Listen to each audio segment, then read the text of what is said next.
அதிமுகவை மக்கள் ஏற்கனவே நிராகரித்து விட்டதாக முன்னாள் அமைச்சர் பண்ருட்டி ராமச்சந்திரன் தெரிவித்தார். வரும் 2026 தேர்தலில் என்னை பொறுத்தவரையில் 2 பெரிய அணி போட்டியிடும். ஒன்று திமுகவினுடைய அணி, இன்னொன்று தேசிய ஜனநாயக கூட்டணி.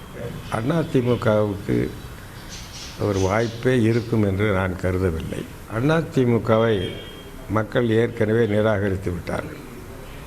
அந்த கட்சியில் இருக்கின்ற தொண்டர்கள் மட்டும்தான் கொஞ்சம் பேர் இருக்கிறார்கள்.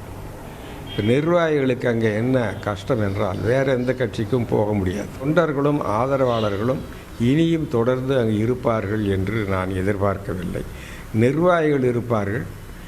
இங்கே ஏதாவது போராட்டம் நடத்துங்கள் என்று சொன்னால் அவர்கள் கூலிக்கு ஆள் பிடித்து அன்றைய தினம் மட்டும் போராட்டம் நடத்துவார்கள். அந்த நிலையே தான் தொடருமே தவிர அதிமுகவுக்கு எதிர்காலம் இல்லை. இதுதான் நிலை.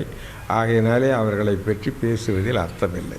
பெற்ற தாயே, நம்மை வளர்த்த தாயே சாகும் நிலைக்கு ஆகிவிட்டால் நீங்கள் கண்ணீர் விடுவதை தவிர வேறு என்ன செய்ய முடியும்?